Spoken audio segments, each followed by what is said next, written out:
Bom, o que eu estou fazendo no Collab? O que eu estou fazendo num compartilhamento de conteúdo tão distante do meu dia a dia de trabalho, tão fora da minha zona de conforto, no meu lugar de fala. Então vou tentar compartilhar o que me trouxe até aqui e o que talvez mobilize mais gente a vir para esse lugar. Eu tenho 46 anos, eu tenho 3 filhos e meu trabalho nesses últimos 20 anos da minha vida, principalmente nos últimos 18 anos, desde que eu estreiei com o Caldeirão na TV Globo e esse tempo que eu entendi qual que era o meu DNA na televisão, na comunicação, e quando eu entendi o que eu gosto de fazer, eu não sou um contador, eu sou um ouvidor de histórias. Então, eu gosto muito de ouvir histórias, eu gosto muito de... eu sou um cara muito otimista. Meu filho disse outro dia no aniversário dele, ele foi falar a meu respeito, falou que ele não conhecia ninguém mais otimista do que eu, e eu acho que ele tem alguma razão.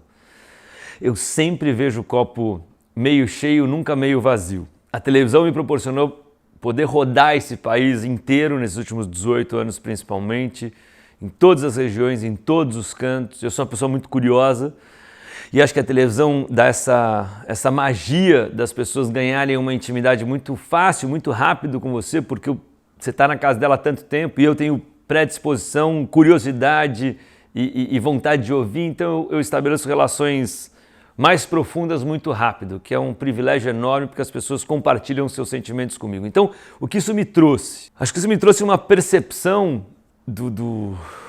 da realidade do Brasil, né? De rodar esse país batendo barro mesmo e entrar nas casas e conversar com as pessoas, que me angustia demais quando eu encontro meus amigos de escola ou de faculdade e que continuam frequentando os mesmos grupos, os mesmos restaurantes, os mesmos lugares e não puderam abrir as suas cabeças. Me angustia ver, bicho, tá todo mundo tão distante da realidade do Brasil que se a gente não fizer nada para ajudar, quando a gente tiver 60, 70 anos, a gente vai olhar em volta e vai perceber que o país continua com os mesmos problemas, que as coisas continuam iguais, que a gente pode ser o país do futuro, mas não foi, e eu não tô afim que isso aconteça.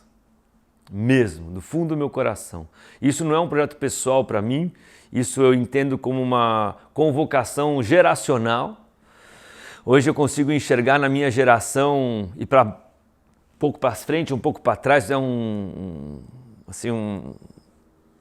linha do tempo, sei lá, 15 anos para trás e 15 anos para frente de mim, eu consigo ver gente, até menos, 10 e 10, vamos dizer assim. Cara, a minha geração tem muita gente competente em todas as áreas. Gerindo grandes empresas, tocando bancos, ministros do Supremo Tribunal Federal, pensadores, legisladores no mundo. Cara, um monte de gente que eu admiro em vários setores da sociedade. E quando você olha para a política, cara, tem um ou outro, fato, tem, mas é a enorme minoria. Entendeu? Eu não consigo enxergar muita gente da minha geração pensando políticas públicas no Brasil e botando a mão na massa para fazer elas saírem do papel, gente que a gente admira. Eu falei, cara, a gente tem que fazer alguma coisa, sabe? A política não pode ser esse ambiente onde as pessoas rejeitam com tanta voracidade, falam, não, política só tem bandido, política é corrupção, política é só jeitinho. Não pode ser isso, não pode mesmo. Isso eu não estou falando em nenhum projeto pessoal meu, muito pelo contrário, falando do projeto de uma geração. Eu acho que se a gente quiser fazer do país um Brasil mais justo, mais correto, mais ético, tem que passar pela política. Tá? A política gere todo o dinheiro que a gente gera com impostos, são trilhões de reais, que isso bem administrado de fato pode transformar o país. Se tiver um projeto grande, um sonho maior e ter essa grana toda bem administrada, um Estado eficiente, focado nas políticas que de fato podem melhorar a vida das pessoas, o país muda, cara, e muda rápido. Então, não estou discutindo a próxima eleição presidencial ou legislativa, eu acho que a gente tem que fazer da política um lugar sexy, um lugar de discussão de ideias, um lugar onde a gente atraia as melhores cabeças, onde as pessoas consigam colocar o verbo servir no Brasil no tempo e no significado correto, que servir seja motivo de orgulho. Nos Estados Unidos, quando você chega lá e fala I'm gonna serve, né, eu vou servir, pô, as pessoas batem palma. O cara vai abrir mão da vida dele para servir a todos. No Brasil, servir, você vai ser o que? Servir? O que é servir? Você é político. Então vai ser ladrão. Tá errado. Então, assim, como é que a gente pode mobilizar a nossa geração, um primo que você gosta, um amigo que você conhece, alguém que você administra na faculdade, um empreendedor social, o cara que toca ONG, e assim, como é que a gente mobilizar essas pessoas para entrar na política e, de fato, nos ajudar a fazer o seu país ser um país mais justo? Bom, esta era a angústia. A turma que eu convivo e que está no meu dia a dia, eu adoro montar equipe. Então, minha turma no Caldeirão é muito competente, a minha turma que toca as minhas coisas fora da televisão é muito competente, eu gosto de juntar gente competente. Porém, para um universo específico, que é ou de empreender ou de produzir conteúdo, que é o que eu faço no meu dia a dia muito. Quando eu comecei a querer pensar o país como um todo, eu descobri que tem muita gente legal da minha geração que está afim da mesma coisa. E como a gente não conseguiu encontrar essa vontade transformadora na política, nos políticos, a sociedade civil começou a se organizar para criar uma agenda, para começar a fazer curadoria de gente para ver quem quer ser candidato e assim nasceram os movimentos cívicos. Vários movimentos cívicos hoje com ideologias diferentes, com crenças diferentes, com agendas diferentes, se articularam, se organizaram e estão aí no dia a dia. Eu, pessoalmente, me envolvi com dois deles, dos quais eu tenho muito orgulho. Um, que foi o primeiro, que é o Agora, que o Agora é um monte de gente legal, que nem sempre pensa igual, porém que tem um conhecimento de alguns anos no mercado, cada um numa área, que se juntou para trocar ideia e fazer uma agenda positiva do país, nos assuntos que nos interessam. Reforma do Estado, educação, segurança pública, tecnologia de governo, sustentabilidade, saúde, ou seja, criaram-se grupos, tá, para discutir ideias. Basicamente é isso, para criar uma agenda para o país positiva. Além dessa agenda, começaram a nascer ali candidatos, gente que, estou afim de servir, eu nunca fui candidato, mas eu quero ser. E assim tem exemplos em quase todos os estados brasileiros e ali criou-se um grupo para pensar a agenda com alguns candidatos alinhados com essa agenda. Do outro lado, o Renova. O Renova, ele nasce com a ideia de, vamos supor, tem alguns exemplos, mas uma pessoa que está afim de ser candidata, que quer servir, mas não tem grana, tá? Então ela precisa trabalhar na iniciativa privada para pagar seu aluguel, a conta de água, a conta de luz, pagar o ônibus ou o táxi, enfim, viver, tá?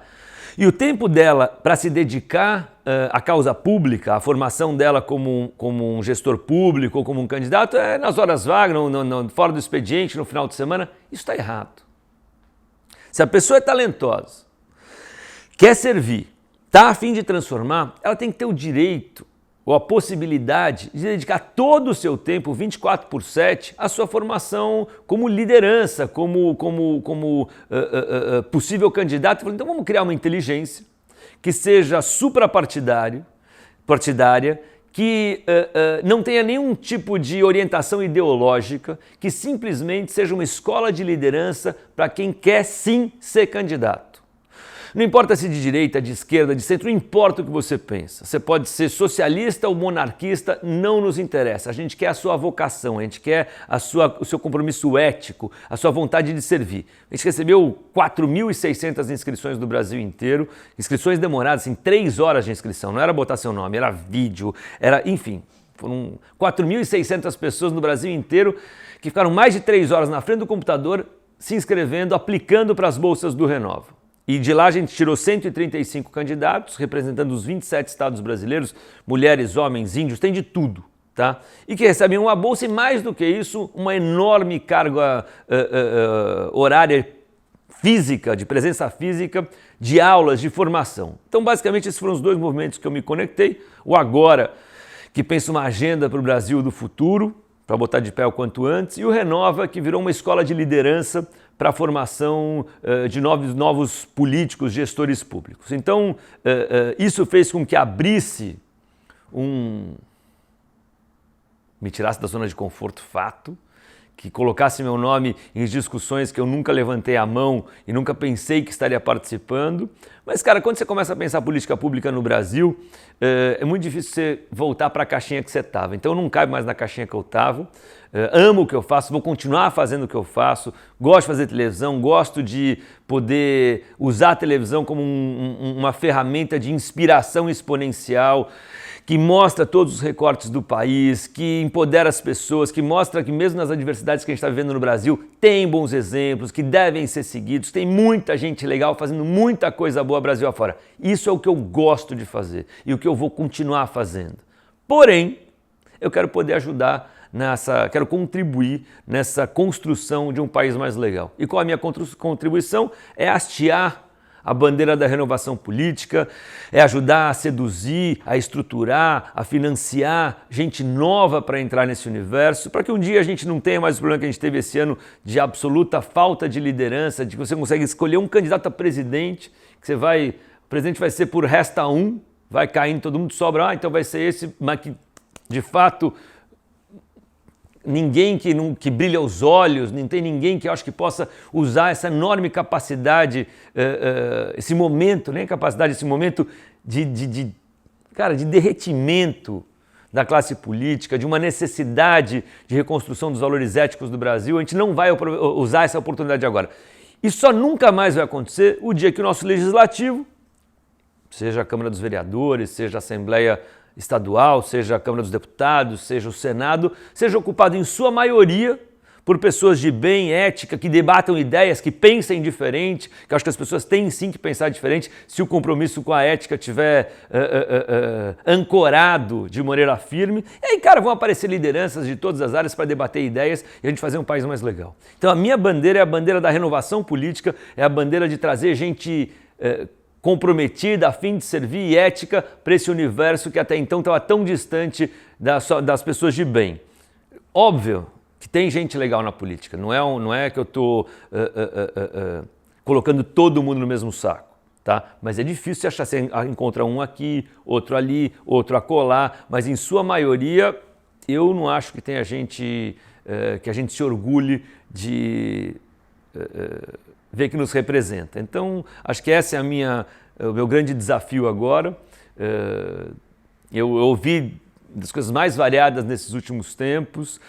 Acho sim que a gente precisa ter uma política um pouco mais liberal no Brasil, deixar o mercado se regular. Eu sou a favor disso, mas não adianta você fazer uma política liberal se você não tiver um forte olhar social. O Brasil é um país extremamente desigual. Outro dia eu fui para onde foi São João das Missões, aqui, fronteira de Minas, quase divisa de Minas com a Bahia, ali perto do Rio São Francisco, e as pessoas passam fome, cara. Fome, entendeu? Eu não estou falando que eu estou nos rincões isolados do Brasil ou que eu estou longe do centro, eu estou 1h30 de avião de São Paulo, entendeu? Eu estou a 1 hora de voo de menos, 30 minutos de Belo Horizonte, estou a 1 hora de carro de Montes Claros. Então é inaceitável que no século XXI um homem querendo colonizar Marte tenha gente passando fome no Brasil. Então não adianta ter esse olhar liberal que as pessoas estão defendendo se não tiver um forte compromisso para tentar melhorar a desigualdade no Brasil. As pessoas não sabem o que está acontecendo lá fora. Essa que é a verdade. E eu estou vendo o que está acontecendo lá fora. Então, se a gente não fizer nada para esse país ser um lugar mais justo, a gente vai ter um caos social em algum momento e isso aqui vai ser... não vai dar mais para arrumar. E não pode chegar nesse ponto. Então, eu acho que a gente tem que reocupar a política, a gente tem que fazer muita força para que o poder do voto, agora em outubro, de fato, mesmo com todo o sistema blindado para tentar, protegido para não se renovar, que a gente tente renovar o máximo possível e mais do que isso, que a gente cobre depois da eleição um compromisso ético no jeito de fazer política no Brasil. E feito isso, que a gente lute por políticas públicas que de fato possam fazer o Brasil ser um país de meritocracia. E você só consegue ser um país de meritocracia se você tiver oportunidades iguais para todo mundo. E isso passa pela educação, passa pela saúde. Enfim, cara, vim aqui no Colab hoje para mais uma vez hastear a bandeira da renovação e convocar as pessoas para que, independente das suas ideologias, participem da política no Brasil. Traga isso para a conversa, Fale sobre isso, discuta esse assunto, troque ideia, pesquise, leia, se informe, vejam quem são os candidatos em outubro, apoie o seu candidato. Se você escolher alguém que você gosta, apoia, cara, com ideia, com tempo, com grana. É o único jeito da gente romper com esse sistema que está todo protegido para perpetuar quem está no poder. Então, hashtag Juntos pela Renovação. Muito obrigado aí pelo espaço e valeu a todos aí. Tamo junto.